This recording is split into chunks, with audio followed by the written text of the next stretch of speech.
Okay, so hello everybody and welcome back to the second episode of my Minecraft Let's Play. As you may know if you watched the first episode, my name is Hocus Pocus and today we're going to continue our adventure in our brand new Minecraft world. So, in last episode we managed to build a mine, build some form of a base. It's very makeshift at the moment.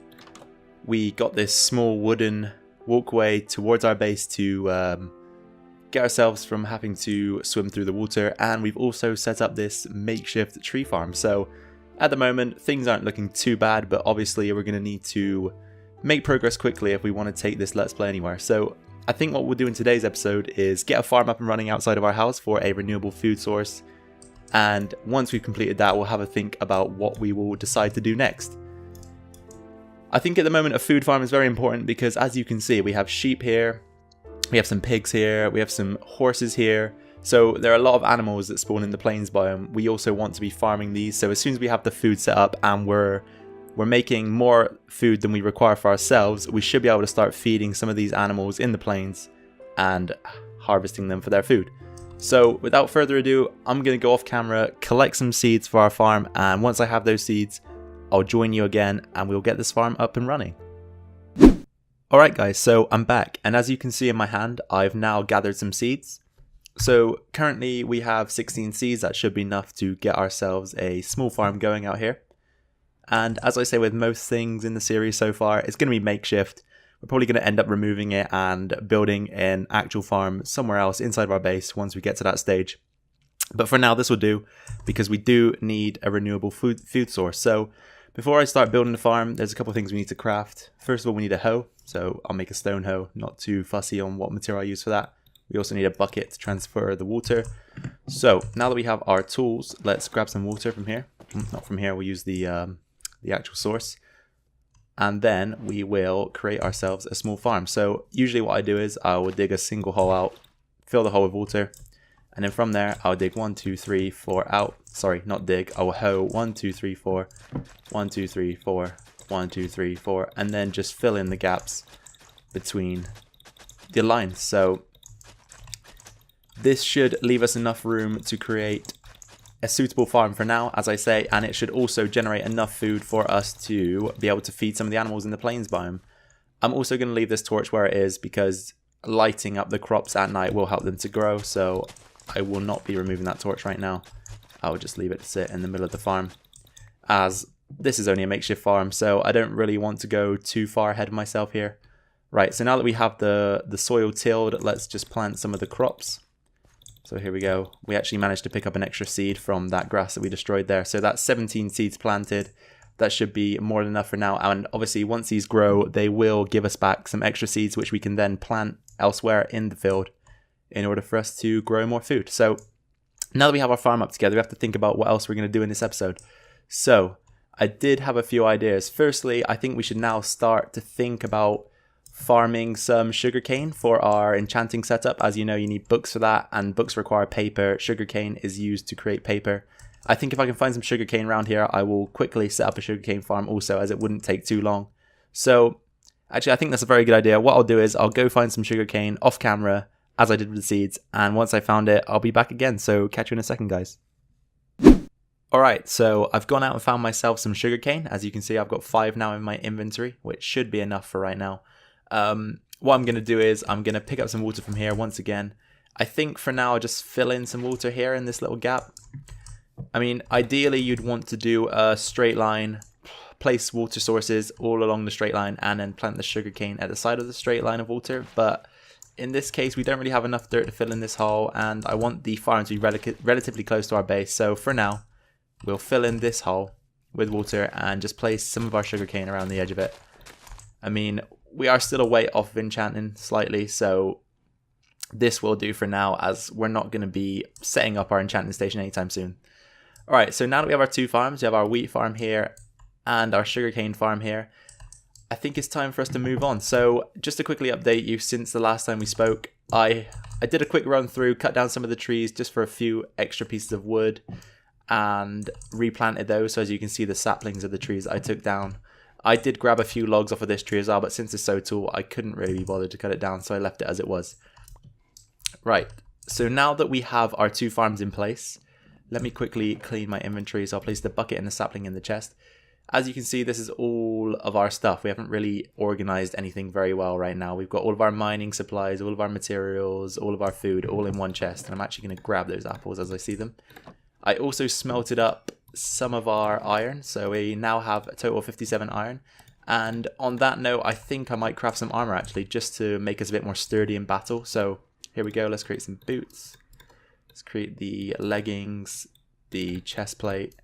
And we even have enough to create the helmet, which is nice. So we have 33 iron remaining, which is good.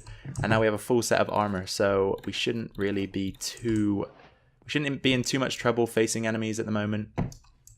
But it does get sometimes difficult if you get a gang of enemies on you in this game. So hopefully this armor is enough to negate the damage that they will do in that situation.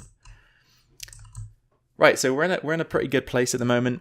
With our farms, our armor, we've got our tree farm here. So I think the next thing that we will do is we will expand the base. I still haven't decided actually if I want to stay in this hole in the wall or if I want to move to one of the caves over there. I think we'll start here in the hole in the wall.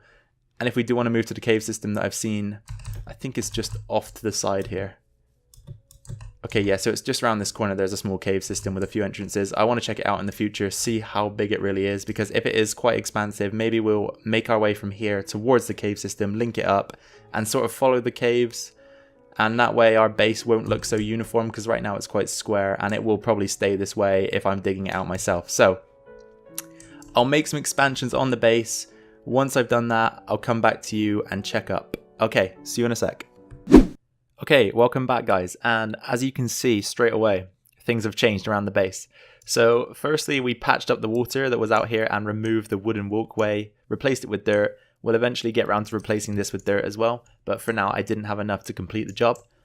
Also, I've grown a few crops since you've left, and as you can see a spruce tree is here as well, so that means that we've gone and grabbed the spruce sapling and planted it because I might need more of this wood depending on what I decide to do in a second.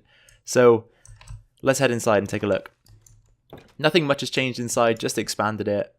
I've dug the walls out a couple extra, so now we are 9 across, I believe. 1, 2, 3, 4, 5, 6, 7, 8, 9. Yes, we're 9 across. I'm eventually going to go 5 high everywhere, but this is my example area. I'm just going to show you quickly a design that I'm thinking of building on the wall. So generally I'll use dark oak, but I can't find any around the area, so I have oak here. I'm going to place a strip of oak up the wall here, and I also have spruce. I'm going to test out both colors. I think the spruce is probably closer to the dark oak. However, I haven't tried it yet before with this design, so let's just throw some blocks down and see how I like it. So generally, a wall design that I enjoy is, it's a grey palette. So you see I have the cobblestone, the andesite, the gravel, the polished andesite, and some cracked stone bricks. So what I'll do is I'll try and get a pattern going as randomly as possible. So I've got 2 cobblestone in. I'll place some andesite up here. I'll throw some gravel here, and in the corner. Generally, I don't use too much polished because the texture sticks out quite a lot compared to the rest of the textures. So it's just sort of an accent to keep things interesting. I'm also going to throw in some cracked stone brick, and then once you have a pattern going and a couple of spaces left, you now just want to throw in a few blocks, but try not to match them up too much. So having 2 in a row is fine, but you don't really want to go 3 because it makes the pattern. It needs to look random is essentially what I'm saying. So if you have 3 andesite in a row, it's not going to look very random. It's going to look quite uniform. So try not to throw 3 andesite in a row here. And for the final block, I will throw in another cobblestone. So this is the design I think I'm going to go with on the walls here. I'm not sure if I'm going to space it 3 wide. I'm not sure if I'm going to space it 5 wide maybe. We'll see how things go. But on first impressions, I think I prefer the spruce log here. So let's just grab an axe out of our chest here and replace the oak with spruce just to double check that I like the look of it. Alright, so here we go. Let's get that oak out of there and throw in some of the spruce instead. Yeah, I definitely like that a lot more than the oak. You see the grey really contrasts with the darker wood color. The oak isn't quite dark enough for the contrast. If you see I throw it down, the contrast isn't as great. So I think I'm definitely going to go with the spruce here. So I guess the next step now is to continue this pattern at least on this wall and this wall. And once I'm done with that, again, I'll come back to you guys and show you what it looks like. So I'll catch you in a second. Alright guys, so I actually decided to bring you back a little bit early because there is something I wanted to show you. So as you can see, the walls are now pushed back 1, but I've left the log accent sticking out to the first distance that I built the wall. So what I've done is, sorry, I'm tripping over my words here. So essentially what I've done is I've put the grey stone section of the wall back 1, just to create a bit of depth in the room, because I feel like in Minecraft sometimes things can be a bit too square because of how, you know, the game's made up of blocks. So what I've done is I've pushed the grey back 1, and I'm going to offset it with some stone slabs here, which is a slightly lighter grey. It just creates a sort of a border around the room, because I think what I'm going to go with is stone bricks on the floor. So let me get those stone slabs into place. So let's just create 30 of those. So my idea here is to fill in the border with stone slabs to create an offset, a border. So here we go. Let's just keep filling in these holes. And we have a couple to do on the other side as well. So let's just fill in here. Right, I'm going to need some more actually. I'm smelting up some stone here. So let's just quickly craft some more stone slabs and finish off doing what I was doing. Right, so now you can see the offset actually looks a lot better. It makes the room feel a bit more open, a bit more interesting. So I actually like that idea a lot. And the pattern has turned out really well. As you can see, I did something slightly different here because I'm just starting to realize we're going to need storage. So for now, I've built a temporary storage section on the wall. So instead of the pattern going into the next slot, I just decided to I filled in the back wall with the andesite, and I just chucked a couple of chests in each side. I'm going to go with a divider down the middle that I will probably put fences in. So I'll make some spruce fences, put fences all the way up the middle, and then we can use signs to determine what is in each of the chests. So let's just quickly check that a spruce tree has grown. It has. We can head outside and cut that down quickly, because I do need more of this wood to finish off the build.